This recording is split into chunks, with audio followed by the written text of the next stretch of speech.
Bonjour, aujourd'hui nous sommes le 19 Kislev 5778, 7 décembre 2017. Hier, il y a eu un événement qui est quand même un événement historique puisque les États-Unis ont reconnu Jérusalem comme la capitale d'Israël, ce qui pour nous est quelque chose d'évident, bien sûr, c'est-à-dire que c'est le contraire qui est en fin de compte une absurdité puisque Jérusalem a été la capitale du peuple juif pendant plusieurs centaines, plusieurs milliers d'années.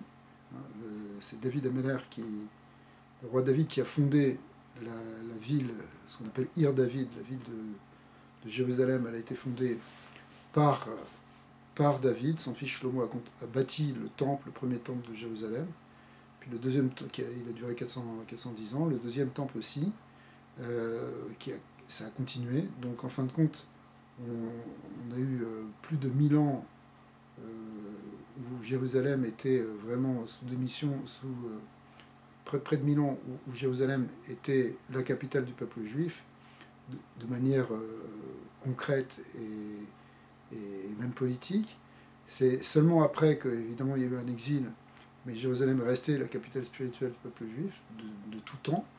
Donc c'est pas quelque chose qui devrait être mis en question. C'est-à-dire, ceux qui remettent ça en question, ce sont des négationnistes et des révisionnistes qui veulent transformer l'histoire. Il y a tellement de preuves évidentes, que ce soit au niveau de l'écrit, que ce soit au niveau de l'archéologie, c'est tellement clair que Jérusalem, c'est le centre réel du peuple juif, que c'est pas quelque chose qui est à discuter. Donc ceux qui discutent ça, c'est évidemment des gens qui nous en veulent.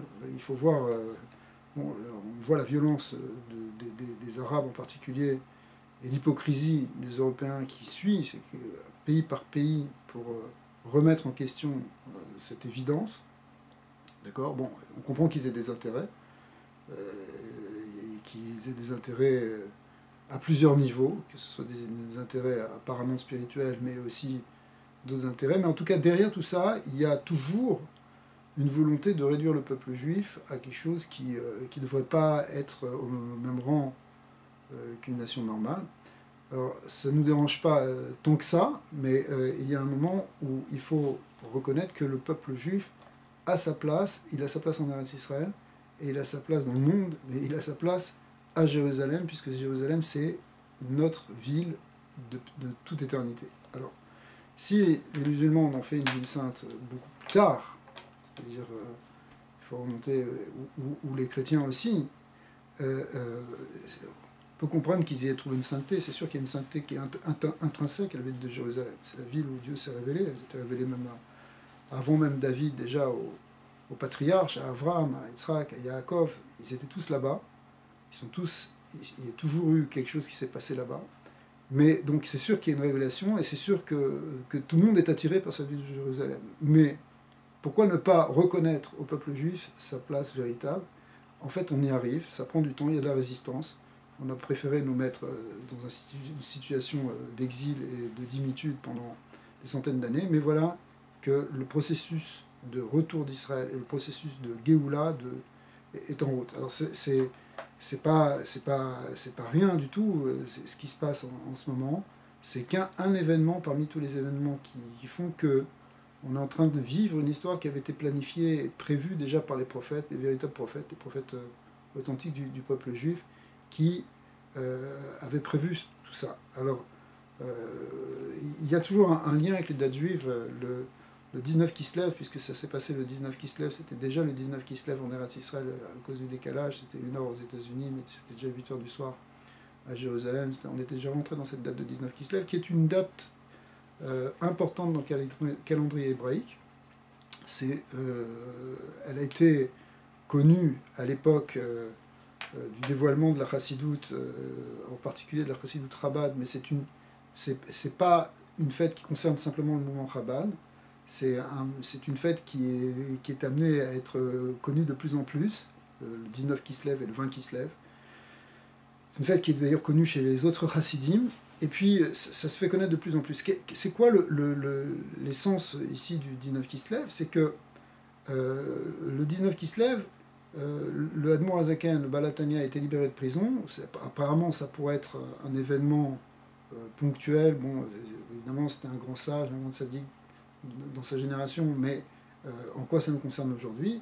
En fait, l'enjeu qui se trouvait derrière, et c'est ce qu'il nous a expliqué longuement, c'était pas simplement sa personne, même s'il était accusé sur évidemment, des fausses dénonciations, des calomnies insoutenables, mais alors que c'était un grand sadique.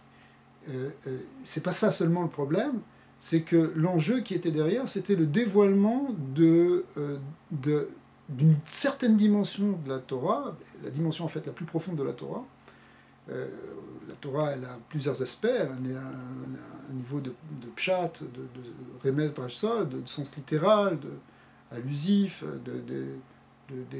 d'exégèse, de secret, mais il y a aussi un cinquième niveau qui correspond dans le Shem Yud Vavke, dans le tétragramme, à ce qu'on appelle la pointe du Yud, c'est-à-dire le niveau supérieur, le niveau réellement le plus profond, et qui correspond à l'enseignement de la Chassidut, parce que la Chassidut est quelque chose qui nous dévoile et qui nous parle de l'essence de Dieu. Et pas simplement du mécanisme et de la structure des séphirotes tel qu'on le voit dans la Kabbalah, mais on arrive à toucher ce qui est caché derrière cette Kabbalah, c'est-à-dire la véritable volonté qui est enfouie dans l'univers et dans l'histoire de l'univers et dans l'histoire des hommes, tel que effectivement ça a été voulu par le Créateur. Donc il y a un dévoilement, grâce à la Chassidut, de l'essence divine, et l'essence divine telle qu'elle doit se révéler dans l'homme et telle qu'elle doit se révéler dans le monde, puisque c'est ça, d'une certaine manière, la finalité de la création, c'est qu'on voit le Créateur en bas, dans le monde concret. Eh bien, à Yud Tet Kislev, ça a été décrété en haut, en quelque sorte, que cet aspect de la Torah pouvait être révélé. Et il a commencé à être révélé à ce moment-là, et après, ça ne s'est pas arrêté simplement avec le Admour Hazaken, ça a continué après, d'abord avec ses successeurs, mais aussi avec les autres enseignements de la Chassidut en général. C'est sûr que chez Chabad, la doctrine chassidique, elle a été écrite et développée, elle a été poussée jusqu'au bout pour être expliquée par tous les rébéim qui ont suivi. Mais c'est quelque chose qui, encore une fois, n'est pas limité à un mouvement, c'est un aspect réel de la Torah, un aspect profond de la Torah. Et cet aspect profond de la Torah, plus il se révèle, et plus est connu, plus une lumière est connue, et qui a capacité de repousser justement l'obscurité de l'exil, l'obscurité spirituelle de l'exil. Et il n'y a qu'à voir, puisqu'on parlait un peu d'actualité, il n'y a qu'à voir les réactions, mais qui sont d'une absurdité tellement grande, en particulier en Europe, où on dit mensonge sur mensonge, on remet en question tellement de vérités, tellement simples, que ça prouve que le mensonge est d'une... Et pourtant, la lumière passe, elle va passer. Alors, Trump, il est lié avec cette date du 19 Kislev, puisque c'était aussi le 19 Kislev que l'année dernière, je crois que c'était le 19 novembre, que Trump a été officiellement élu, c'est-à-dire il avait été élu par le peuple avant, mais il a été élu par les grands électeurs ce jour-là, c'est-à-dire c'est ce jour-là qu'il est vraiment réellement devenu président. C'était aussi un jour de Yud Tet Kislev, donc il a une dimension lui aussi, on en avait parlé une fois dans une vidéo, vous pouvez la revoir, une dimension messianique qui est ce mouvement qui touche bien sûr le peuple juif, mais qui du coup touche aussi toute l'humanité. Et finalement, tout ce qu'on voit autour, toutes ces réactions, c'est des réactions normales en quelque sorte. On ne pouvait pas s'attendre à mieux si on réfléchit bien, de ceux qui voient que la vérité est en train de passer, c'est-à-dire la vérité du peuple d'Israël. Le peuple d'Israël doit revenir sur cette terre, c'est quelque chose qui est prévu, qui est dans le mouvement de l'histoire. Si on prend un peu de recul dans cette histoire, on voit, alors c'est sûr que vous allez me dire, oui, mais il y a la réalité politique, il y a la réalité historique, il y a d'autres volontés dans le monde, c'est vrai, mais nous on a confiance, on voit ce qui se passe sur le long terme, et on voit ce retournement, on n'est plus dans la période d'exil, on est rentré dans cette période qu'on appelle la période de Géoula, donc la période messianique. On est déjà dedans, on est en train de vivre les prophéties qui ont été données, Et forcément, ça ne plaît pas à certaines personnes. Mais d'un autre côté, on voit que ce qui se passe dans le monde et toutes ces réactions, on a très confiance que tout ça va se passer comme il faut et va se passer dans dans les meilleures conditions. Et que même si nos ennemis s'énervent et menacent, ils vont finir par s'autodétruire eux-mêmes. C'est ce qui se passe déjà dans le monde actuellement, en Syrie et ailleurs, où finalement nos pires ennemis qui avaient réussi à s'unir jusqu'à présent contre nous, parce qu'ils nous avaient trouvés comme bouc émissaire pour pouvoir trouver leur propre unité, et bien finalement ça aussi c'est tombé, et qu'ils sont en train de s'entre-déchirer entre eux jusqu'au moment où ils vont finir par comprendre l'absurdité de ce qu'ils font, et qu'ils vont finir par nous reconnaître. C'est-à-dire que la clé, en réalité, pour les pays arabes, et la clé pour les nations, elle dépend non pas de leur capacité de s'unir contre nous, mais finalement leur capacité de nous reconnaître, et à partir du moment où ils vont nous reconnaître, ce qu'ils ne veulent pas faire, ce qu'ils nient, ils sont dans une négation de notre existence pure et simple, de notre histoire et de de, de notre propre affirmation. Ils sont en train de nous nier, mais s'ils font exactement le contraire et qu'ils nous reconnaissent, reconnaissent notre existence, c'est la clé pour eux pour pouvoir régler leurs propres problèmes entre eux. D'accord ? Et y compris même ce qui se passe en France, où des gens même comme Macron remet en question ce qu'a fait Trump, il ferait mieux de comprendre un petit peu qu'est-ce que peut amener le peuple d'Israël, le peuple juif, au monde, pour pouvoir trouver des solutions pour régler les propres problèmes qu'il a à affronter lui-même. Et d'ailleurs, lui, il ne va pas être capable de les affronter, il ne va pas être capable de les résoudre, ça c'est son problème à lui.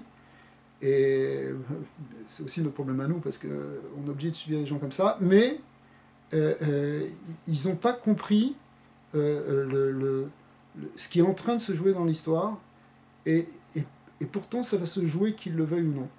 Alors c'est ça la Géoula de 19 qui se lève, c'est qu'on est dans une confiance qu'il y a des nouvelles révélations qui sont en train de se faire. C'est des révélations en réalité qui concernent justement la venue du Mashiach, et on est en train de vivre cette époque. Alors Bezat Hashem, on va se retrouver pour encore d'autres bonnes choses, si Dieu veut.